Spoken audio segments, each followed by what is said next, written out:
Oi gente, sejam bem-vindos ao meu canal. Hoje falaremos sobre o hemograma. Você sabe para que serve este exame? Já teve curiosidade para saber o que cada célula significa? Então vem comigo que eu vou lhe dizer de forma simples e rápida, mas antes não esqueça de deixar o seu joinha, comentem, pois é muito legal quando eu recebo comentário de vocês. Se inscrevam, compartilhem para que essas informações possam chegar a mais pessoas. O hemograma ele é utilizado para medir aí a saúde geral do paciente. Trata-se de um dos exames mais completos para a identificação dos quadros como anemia, doenças autoimunes, leucemias. Primeiramente, existem valores de referência para homens, mulheres, gestantes e crianças para serem comparados ao resultado da amostra do sangue colhido. Popularmente conhecido como exame de sangue, o hemograma irá avaliar a quantidade e a qualidade das três principais linhagens de células, que são plaquetas, que modulam a coagulação, as hemácias, que contêm hemoglobina e transportam o oxigênio, e os leucócitos, que ajudam aí no combate às infecções. O seu médico provavelmente ele solicitará o exame devido aí uma consulta de rotina, ou talvez quando os seguintes sintomas forem apresentados, que é cansaço, fraqueza, perda de peso não intencional, sangramento anormal da pele, nariz ou gengivas, suspeita de infecção e aparecimento repentino de manchas roxas grandes ou em qualquer parte do corpo. Apesar de ser extremamente comum, esse exame ele ainda causa muita confusão, pois algumas pessoas acham que todo exame de sangue é um hemograma e não é bem assim. Quando o médico solicita uma coleta de sangue, irá informar ao laboratório o que pretende ser analisado na amostra, pois no sangue circulam várias substâncias que podem ser pesquisadas, tais como proteínas, anticorpos, eletrólitos, que são potássio, sódio, cálcio, magnésio, o colesterol, hormônios, pois se o médico quiser saber como andam os níveis de colesterol, ele realizará no pedido que deseja uma dosagem de colesterol. Se o objetivo for verificar se a glicose está controlada no sangue, ele vai solicitar aí uma dosagem de glicemia. Se for para gravidez, ele vai solicitar um beta-HCG. Assim, todos precisam de amostra de sangue. Portanto, em um hemograma não é possível obter esses dados. Um hemograma é solicitado quando o objetivo é ter informações sobre células sanguíneas.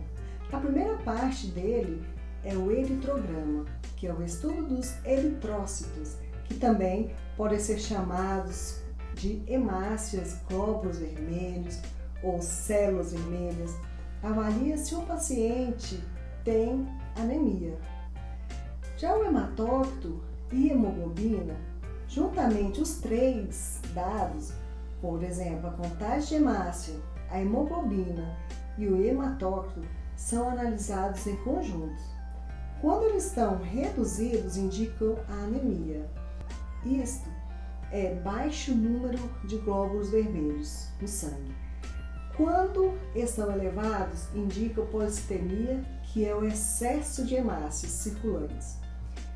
O hematócrito é o volume de hemácias no sangue, ou seja, se 45% de hematócrito significa que o sangue contém 45% de hemácias e o outro 55% são basicamente água e todas as outras substâncias diluídas ali. Se por um lado falta hemácia prejudica o transporte de oxigênio, por outro lado o excesso deixa o sangue espesso, atrapalhando o fluxo e consequentemente poderá haver formação de coágulos. A hemoglobina é uma molécula que fica dentro da hemácia e ela é responsável pelo transporte de oxigênio. No hemograma, apresenta também os índices hematimétricos, que é o VCM, o HCM, o CHCM e o RDW. O VCM, ele é o volume corpuscular médio, que mede o tamanho das hemácias. Se ela estiver elevada, vai ser hemácias macrocíticas, ou seja, hemácias grandes. Se o VCM estiver reduzido, indica hemácias microcítica, ou seja, hemácias pequenas. Esse dado ele ajuda a diferenciar vários tipos de anemia. Por exemplo, se é uma anemia por carência de ácido fólico, cursam com hemácias grandes, enquanto as anemias por falta de ferro se apresentam com hemácias pequenas. Existem também as anemias com hemácia de tamanho normal. O alcoolismo é uma causa de VCM aumentado, de macrocitose, sem anemia. O CHCM é a concentração de hemoglobina. Ele vai avaliar aí a concentração de hemoglobina dentro da hemácia. O HCM, que é a hemoglobina corpuscular média, é o peso da hemoglobina dentro das hemácias. Quando as hemácias têm pouca hemoglobina, elas são ditas hipocrômicas. Quando tem muitas, elas são hipercrômicas. Assim como o VCM e o HCM e o CHCM também são usados para diferenciar vários tipos de anemias. O RDW é um índice que avalia a diferença de tamanho entre hemácias. Quando este está elevado, significa que existem muitas hemácias de tamanhos diferentes circulando ali na corrente sanguínea.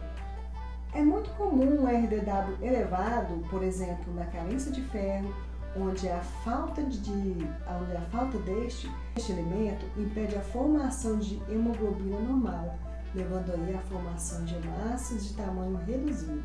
Então, o RDW ele apresenta a variação da distribuição do tamanho dos eritrócitos. O aumento do RDW é o primeiro indício que há algum problema na eritropoese, que é a produção de sangue, produzindo assim hemácias microcíticas e ou macrocíticas, ou seja, pequenas e grandes.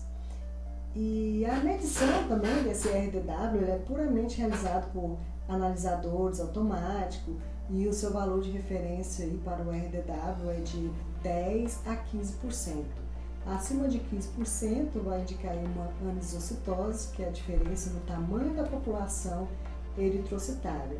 É importante destacar que os valores de referência dos índices discutidos acima pode variar entre os laboratórios, porém essa diferença não é muito significativa. Excetuando-se o hematócrito e a hemoglobina, que são de mais fácil entendimento, os outros índices do eritograma são mais complexos e as pessoas sem a formação médica dificilmente conseguirão interpretá-los de uma forma correta, pois é preciso conhecer bem os princípios, conhecer bem os principais tipos de anemia para que esses dados possam ser úteis. O leucograma é a parte do hemograma que avalia os leucócitos, conhecidos também como células brancas ou glóbulos brancos. São as células de defesa responsáveis por combater agentes invasores. Na verdade, não são um tipo de célula, mas um grupo diferente de células com diferentes funções do sistema imune. O valor normal de referência para os leucócitos varia entre 4.000 a 11.000 células por milímetros cúbicos de sangue. Quando os leucócitos estão aumentados, damos ao nome de leucocitose. E quando diminuídos, é uma leucopenia. Esse aumento ele se dá devido a uma infecção bacteriana, uma inflamação, menstruação ou a prática de exercícios físicos. A diminuição do leucócito varia aí dependendo da idade, as etnias, gestação e medicamentos, também as doenças autoimunes. Existem 6 tipos de leucócitos. Existem 6 tipos de leucócitos, cada um com suas particularidades. Bom, primeiro temos os neutrófilos, 2 os segmentados e bastões, 3 os linfócitos, 4 monócitos, 5 eosinófilos e o 6º basófilos. Os neutrófilos totais, eles são a soma dos bastões e segmentados. O neutrófilo é um tipo de leucócito mais comum. Ele representa em média 45 a 75% dos leucócitos circulantes, especializados ali no combate à bactéria. Quando há uma infecção bacteriana, a medula óssea ela aumenta a sua produção, fazendo com que a sua concentração sanguínea se eleve. Então, quando ocorre um aumento do neutrófilo, que é uma neutrofilia, sugere uma infecção bacteriana, uma pancreatite, doença autoimune, pós-operatório, uso de corticoides e claro que o seu médico irá pedir com relação à sua clínica, outros exames relacionados. E se houver uma baixa dos neutrófilos, que é uma neutropenia, pode ser uma alteração na medula, que é uma presença de anticorpos ou uso aí de medicamentos. O segundo, que são os segmentados de bastões, os bastões são os neutrófilos jovens. Quando estamos infectados, a medula óssea ela vai aumentar rapidamente a produção de leucócitos e acaba por lançar aí na corrente sanguínea neutrófilos jovens, que são recém-produzidos. A infecção deve ser controlada rapidamente. Não há tempo para esperar que essas células fiquem maduras antes de lançá-las ao combate. Em uma guerra, o exército não manda só seus soldados mais experientes. Ele manda aqueles que estão disponíveis, correlacionando aí com os neutrófilos jovens. Então, normalmente, de 4 a 5% dos neutrófilos circulantes são bastões. E a presença de um percentual maior de células jovens é uma dica aí de que possa estar havendo um processo infeccioso em curso. Quando o hemograma apresenta muitos bastões, chamamos esse achado de desvio à esquerda. Significa que há um aumento de produção de neutrófilos jovens. Esses neutrófilos segmentados são os neutrófilos maduros. Quando o paciente não está doente ou já está aí na fase final da doença, praticamente todos os neutrófilos são segmentados, ou seja, são células maduras. Linfócitos. Os linfócitos são o segundo tipo mais comum de glóbulos brancos e ele representa aí de 15 a 45 dos leucócitos no sangue. São as principais linhas de defesa contra a infecção por vírus e contra o surgimento de tumores. São eles também os responsáveis pela produção de anticorpos quando temos um processo viral em curso. É comum que o número de linfócitos aumentem e são as células que fazem o reconhecimento de organismos estranhos, corpos estranhos, iniciando ali o processo de ativação do sistema imune. Os linfócitos são exemplo às células que iniciam ali o processo de rejeição dos transplantes de órgãos, porque eles veem o órgão como algo estranho ali para o organismo. Então ele vai começar a produzir anticorpos contra ele, fazendo aí com que haja uma rejeição. E os linfócitos também eles são atacados pelos vírus do HIV. Este é um dos motivos da AIDS causar uma imunossupressão e levar a quadros de infecções oportunistas. Os linfócitos aumentados podem ser infecções virais agudas, infecções crônicas, leucemias, amigdalite e processos ganglionares.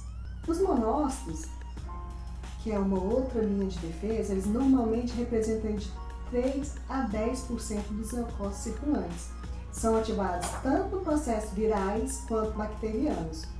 Os monócitos, tipicamente, eles se elevam no caso de infecções, principalmente naquelas mais crônicas, como a tuberculose. Já os eosinófilos, apenas 1 a 5% dos leucócitos circulantes são eosinófilos. E esse aumento ele vai ocorrer em pessoas que possuem alergias, asma, pessoa asmática ou em casos também de parasitoses intestinais. O basófilos são o tipo menos comum de leucócitos no sangue. Representa de 0 a 2% dos glóbulos brancos e sua elevação normalmente ele vai ocorrer ali em processos alérgicos de estado de inflamação crônica, reação alérgica, rinite, uma asma, uma sinusite, anemia hemolítica e uma doença aí de Hodgkin, e a varíola e varicela. Já as plaquetas são fragmentos responsáveis aí pelo início do processo de coagulação. Quando o tecido aí tem qualquer vaso sanguíneo lesado, o organismo rapidamente encaminha aí as plaquetas para o local da lesão. Essas plaquetas, elas se agrupam, formam um trombo, uma espécie de rolha ou tampão, que imediatamente estanca o sangramento.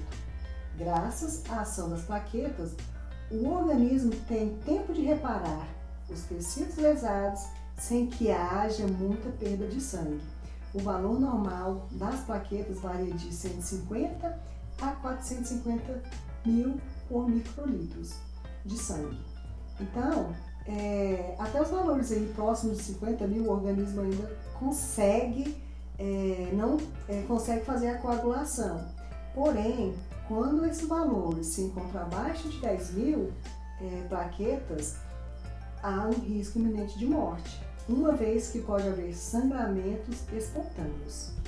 E a dosagem das plaquetas, elas são muito importantes antes de cirurgias, para fazer se o paciente não encontra em elevado risco de sangramento, na investigação dos pacientes com quadro de hemorragia ou com frequentes equimoses, que são aquelas manchas de sangue no organismo, no corpo.